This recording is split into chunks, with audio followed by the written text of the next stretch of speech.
ನಮಸ್ತೆ TRP Indian ಕಿಚನ್ಗೆ ಸ್ವಾಗತ. ಇವತ್ತು ಕಡಲೆ ಬೀಜ ಚಟ್ನಿನ ತುಂಬಾ ರುಚಿಕರವಾಗಿ ಸಿಂಪಲಾಗಿ ಯಾವ ರೀತಿ ಮಾಡ್ಕೊಳೋದಂತ ಹೇಳಿ ನೋಡೋಣ ಬನ್ನಿ. ಅಮ್ಮ ಮಾಡ್ತಿದ್ದಾರೆ. ಕಡಲೆ ಬೀಜನ ಚೆನ್ನಾಗಿ ಹುರ್ಕೊಂಬಿಡೋಣ. ಕಡಲೆ ಬೀಜದು ಬಣ್ಣ ಎಲ್ಲ ಚೇಂಜ್ ಆಗೋ ತನಕ ಚೆನ್ನಾಗಿ ಹುರ್ಕೊಂಬಿಡಿ ಕಡಲೆ ಬೀಜನ. ಈಗ ಸ್ಟವ್ ಆಫ್ ಮಾಡಿ ಕಡಲೆ ಬೀಜನ ಹಾರಕ್ಕೆ ಇಟ್ಬಿಡೋಣ. ಹಾಗೆ ದೋಸೆ ಹಿಟ್ಟಿದೆ, ದೋಸೆ ಮಾಡ್ತಾ ಇದ್ದೀವಿ. ಕಡಲೆ ಬೀಜ ಚಟ್ನಿ ಇನ್ನು ಉಳಿದಿದ್ದೆಲ್ಲ ಈಗ ರೆಡಿ ಮಾಡ್ಕೊಂಬಿಡೋಣ. ತೆಂಗಿನಕಾಯಿ ಇಟ್ಕೊಂಡಿದ್ದಾರೆ, ತೆಂಗಿನಕಾಯಿ ಕಟ್ ಮಾಡಬೇಕೀಗ.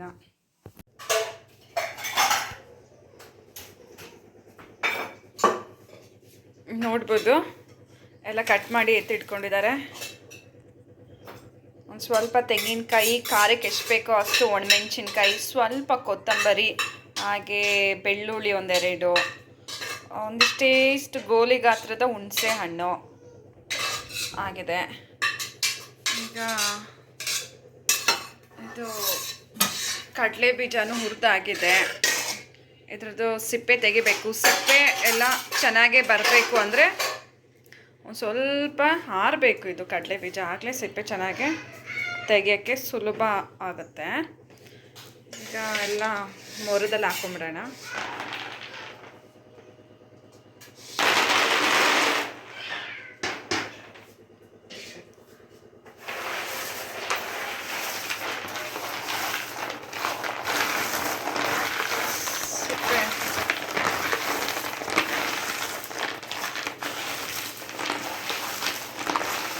ದೋಸೆಗೆ, ಇಡ್ಲಿಗೆ, ಹಾಗೆ ಟೊಮೆಟೊ ಬಾತ್ ಎಲ್ಲ ಮಾಡುವಾಗ ನೀವು ಈ ರೀತಿ ಚಟ್ನಿ ಮಾಡ್ಕೊಂಬಿಡಿ, ತುಂಬಾ ಚೆನ್ನಾಗಿ ಬರುತ್ತೆ. ಹಾಗೆ ಬೇಗ ಕೆಡೋದು ಇಲ್ಲ. ಮಧ್ಯಾಹ್ನ ಬಾಕ್ಸಿಗೂ ಸಹ ಕೊಟ್ಟು ಕಳಿಸ್ಬೋದು ನೀವು.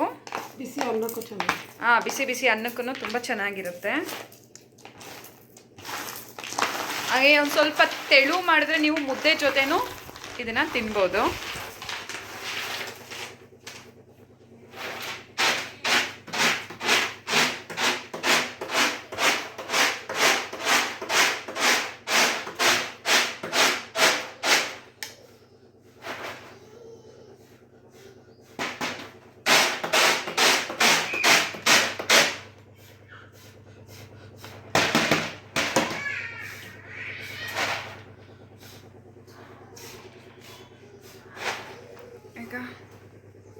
ನೆಕ್ಸ್ಟ್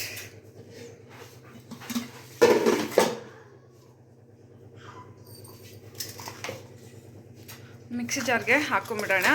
ಮೆಣಸಿನ್ಕಾಯಿ, ತೆಂಗಿನಕಾಯಿ ಎಲ್ಲನೂ ಮಿಕ್ಸಿ ಜಾರ್ನಲ್ಲಿ ಹಾಕ್ಕೊಂಡು ಮೊದಲಿಗೆ ಪುಡಿ ಮಾಡ್ಕೊತಾರೆ. ಕೊತ್ತಂಬರಿ ಸೊಪ್ಪು ಆಮೇಲೆ ಹಾಕ್ಕೊತಾರೆ. ಕೊತ್ತಂಬರಿ ಸೊಪ್ಪು ಬಿಟ್ಟು ಉಳಿದಿರೋಂಥ ಎಲ್ಲ ಪದಾರ್ಥಗಳನ್ನ ಪುಡಿ ಮಾಡ್ಕೊತಿದ್ದಾರೆ.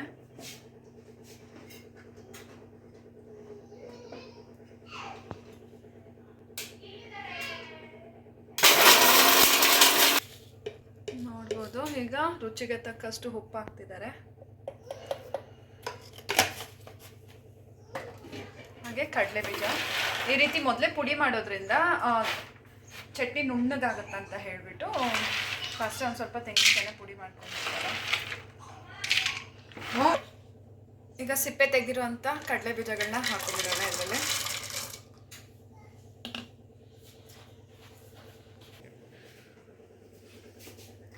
ಕಡಲೆ ಬೀಜನೆಲ್ಲ ಹಾಕ್ಕೊತಿದ್ದಾರೆ.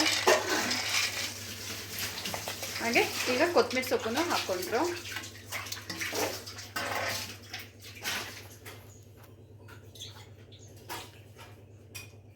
ಬೇಡ ಹಿಡಿಯಮ್ಮ ತಾಯಿ, ನೀನು ನಗೋದು ಸಾಕು. ನೋಡಿ ನೋಡಿ, ಚಿನ್ನಿ ಕರ್ಲಿ. ಹಾಗೆ ಸ್ವಲ್ಪ ನೀರು ಹಾಕ್ಕೊಂಡು ರುಬ್ಕೊಂಡ್ಬಿಡೋಣ. ಈಗ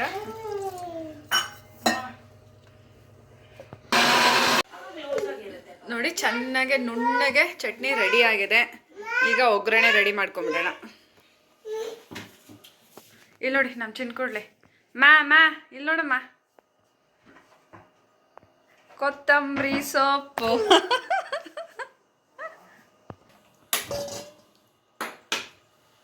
ಸ್ವಲ್ಪ ಎಣ್ಣೆ ಹಾಕೋಣ. ಈ ಚಟ್ನಿಯಲ್ಲಿ ದೋಸೆ ತಿನ್ನೋಣ.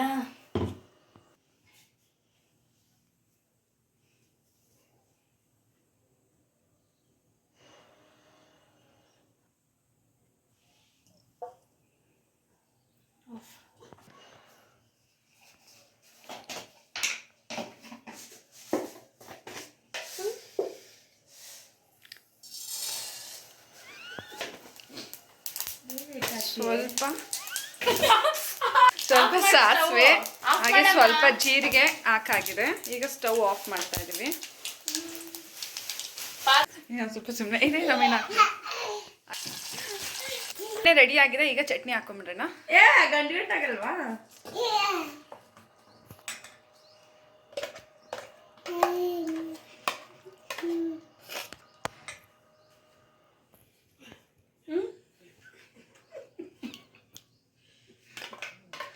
ಗಟ್ಟಿ ಚಟ್ನಿ ಬೇಕಂದ್ರೆ ಹಾಗೆ ನೀರು ಹಾಕ್ತೀರಾ ಸವಿಬೋದು.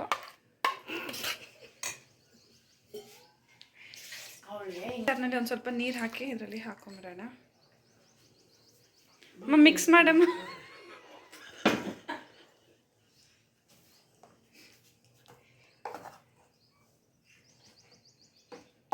ಚಟ್ನಿ ರೆಡಿ. ದೋಸೆಗೆ ಒಂದೇನೋ ಅಲ್ಲಿ ಕಾಣ್ತೈತೆ ಬೆಳ್ಳುಳ್ಳಿ. ದೋಸೆ ಅಮ್ಮ ದೋಸೆ, ಇದು ನಮ್ಮಮ್ಮ ಸುಡೋ ದೋಸೆ. ಬೇಡ, ಇವಾಗ ಸ್ನಾನ ಮಾಡ್ಕೊಂಡ್ ಬರ್ತೀನಿ. ವೇಟ್ ಮಾಡು. ಏನ್ ಟೆಸ್ಟಿಂಗ್? ನಾನು ಫಸ್ಟ್ ನೀನು ಸ್ನಾನ ಮಾಡ್ತಿರೋದೇ ತಿನ್ನೋಳು ನೀನು. ತಿಂತೀನಿ, ಚೆನ್ನಾಗಿ ತಿನ್ನು.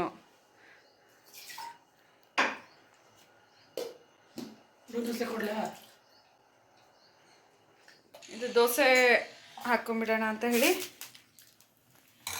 ತವಾ ಬಿಸಿ ಆಗಿದೆ. ಇಲ್ಲ ಇಲ್ಲ ಬೇಸೇ ಇಲ್ಲ ಇದ್ದೀನ ಅಂತ. ಓಕೆ, ತವಾ ಬಿಸಿ ಆಗಿದೆ. ಒಂದಿನ ಬರುತ್ತೆ ಅಂತ.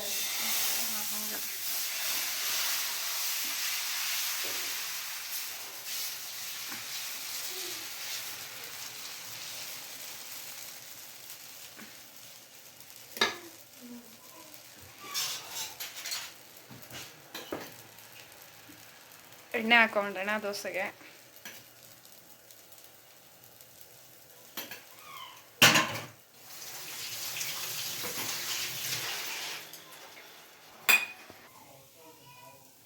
ಗರಿ ಗರಿ ಆಗಿರೋಂಥ ದೋಸೆ ರೆಡಿ ಆಗ್ತಿದೆ ನೋಡಿ.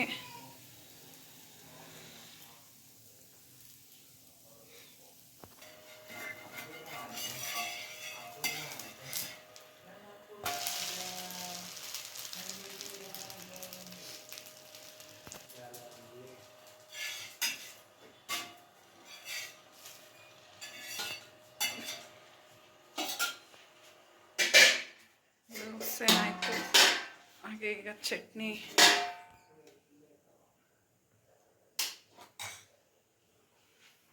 ನೋಡಿದ್ರಲ್ಲ ಎಷ್ಟು ಸುಲಭವಾಗಿ ಚಟ್ನಿ ಮಾಡ್ಕೋಬೋದು ಅಂತ ಹೇಳಿ. ಕಡಲೆ ಬೀಜದ ಚಟ್ನಿ ದೋಸೆಗೆ, ಚಪಾತಿಗೂ ಎಲ್ಲದಕ್ಕೂ ಚೆನ್ನಾಗಿರುತ್ತೆ. ಹಾಗೆ ನೀವು ಟ್ರೈ ಮಾಡಿ ಹೇಗೆ ಬಂತಂತ ಹೇಳಿ ಕಮೆಂಟ್ ಮಾಡೋದನ್ನ ಮರಿಬೇಡಿ. ಇನ್ನು ಹೊಸ ಹೊಸ ಈಸಿ ರೆಸಿಪೀಸ್ಗಾಗಿ ಈಗಲೇ ಚಾನಲ್ನ ಸಬ್ಸ್ಕ್ರೈಬ್ ಮಾಡ್ಕೊಬಿಡಿ. ನಾನು ವೀಡಿಯೋ ಅಪ್ಲೋಡ್ ಮಾಡಿದ ತಕ್ಷಣ ನಿಮಗೆ ನೋಟಿಫಿಕೇಷನ್ಸ್ ಬರುತ್ತೆ. ಮೊದಲಿಗೆ ಆ ವಿಡಿಯೋನ ನೋಡ್ಕೋಬೋದು. ಥ್ಯಾಂಕ್ ಯು, ಬಾಯ್. ಬೇಕು